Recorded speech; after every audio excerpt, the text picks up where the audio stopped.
Hello guys.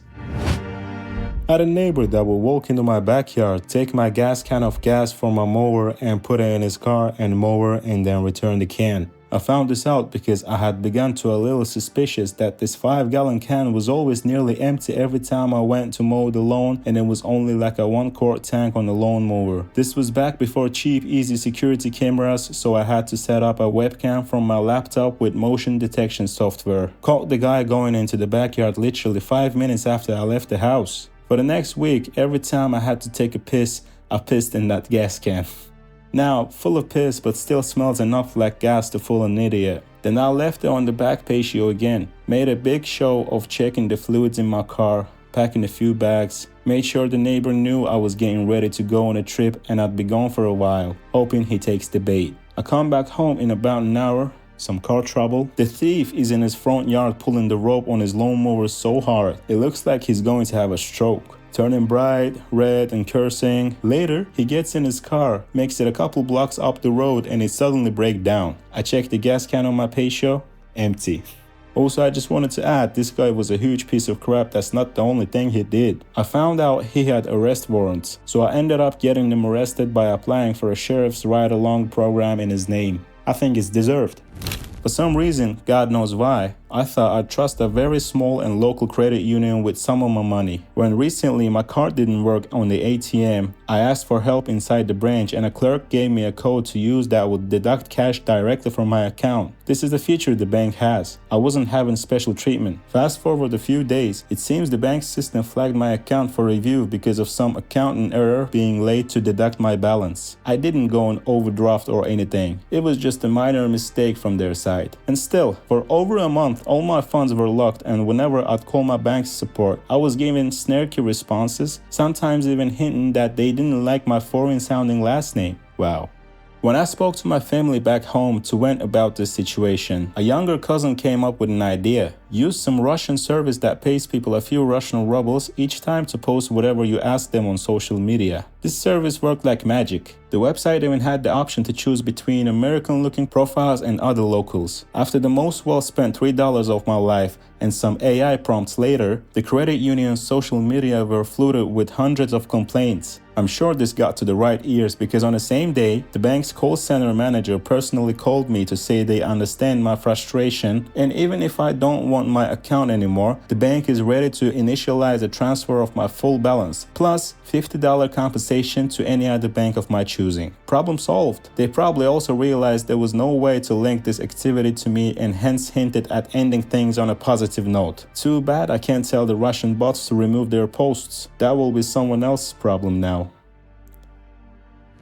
Back in the before times when the internet was still a new thing with lots of potential, I was enrolled at my local junior college. A little into the semester, I moved in with my girlfriend so we could both save on rent. I will call my girlfriend Lucy for the purposes of this post. Fair enough. One night, Lucy says she invited a friend from one of her classes for a game night. We invited a couple of other friends and it was a really fun night. Surprisingly, it turned out her friend, Sarah, was someone I knew from high school. We were not close friends, but we knew each other and got along fine. After that night, Sarah was invited over frequently for dinner, game nights, or to watch a movie. She even brought her boyfriend over a couple of times. We'll call him Jay. But he never quite fit in. He would be quiet and or standoffish, wouldn't engage much, and just seemed like he never wanted to be there. It was clear no one really felt comfortable having him there. But we invited him to be polite to Sarah. Fortunately, he only came over 2 or 3 times and found an excuse to refuse every other time. A month or 2 after this all started, Sarah called my girlfriend crying and asked if she could come over. Of course we said yes. The story that was relayed was Jay was getting very upset with Sarah for coming over to our place so frequently and accused her of cheating on him. She never clarified if he thought she was cheating with me, Lucy, or both, but any option was ridiculous and never happened. But he confronted her and started verbally assaulting her, calling her all kind of nasty names. At one point, she tried to walk past him to leave and he shoved her back. This caused her to trip over a coffee table, fall, and get a huge bruise on her butt and lower back. Lucy told me about the bruise as Sarah had shown her I didn't see it for myself. Yeah, right, of course. Sarah swore up and down that he had never physically assaulted her before, and she believed it was just an accident. But I was pissed. I wanted revenge. You don't mess with my friends, and you don't assault women. I wanted to beat the crap out of him, but while I'm a very big guy, I've never been in a fight, and I'm not a violent person, but a revenge plan formed in my mind.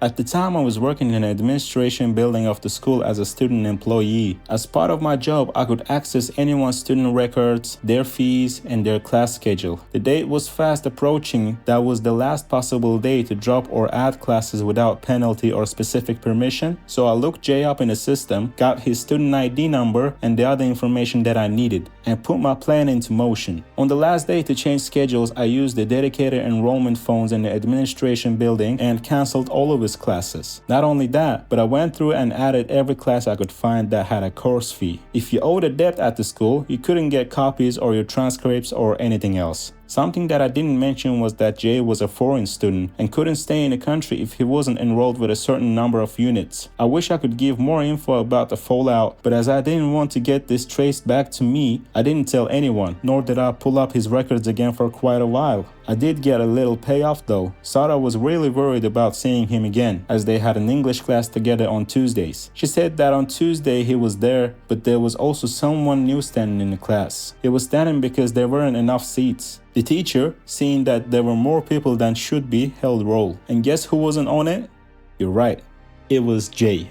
Apparently, after I dropped all his classes, someone on the waitlist got in. Jay tried to argue with the teacher, but as Teach had the official class roster and Jay wasn't on it, there was nothing he could do. Sarah said she never saw Jay in that class again. I don't know much more about what happened. Lucy and I eventually broke up, so I didn't see Sarah very often after that. After a while, I did look up Jay's class schedule, and all of the classes with course fees were gone, but he didn't have any other classes on the books either. I wanted to assume he was kicked out of a school, but I didn't try to confirm it. Either way, Sarah didn't have to have class with him, and while he probably deserved more, he was definitely inconvenienced and possibly kicked out of school. Sometimes I worry I was too harsh, but then I remembered that he deserved it. Mess with me, but not my friends. How bro felt after saying this.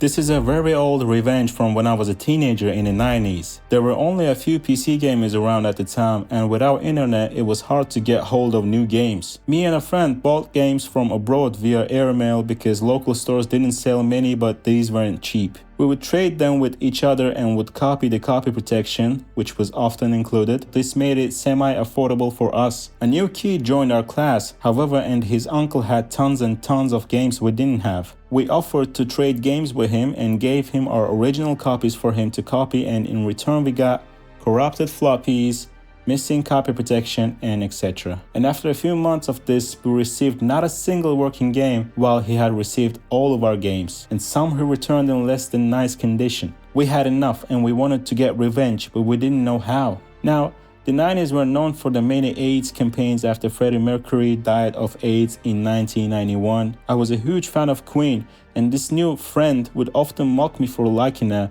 gay singer.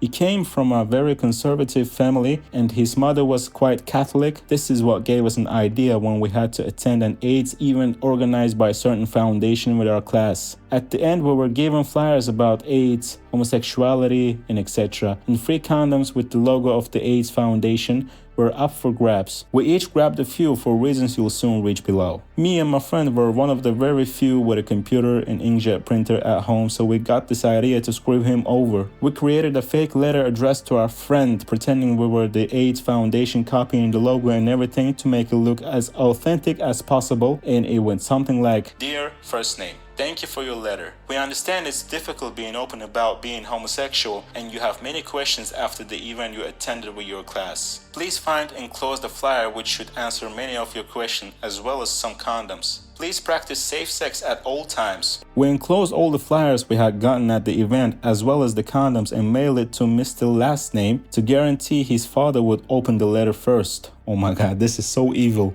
We had no idea the shitstorm this would create. We knew him being homophobic, this would be a great revenge, but apparently his mother had been in tears, screaming, his father angry, and he was grounded for weeks with his parents convinced he was gay. In the end, he figured we had something to do with it because we had been carefully fishing to see if our prank had succeeded. But at first he thought the letter was authentic and we had contacted the foundation in his name. When we finally confessed we had faked it all, we had a nice trip to the principal to explain why we had done this with his parents present. It's still the best revenge I ever took in my life, even though it was 30 years ago. Yeah, it's a long time. Whatever, man. See you next time. Take care. Love you all.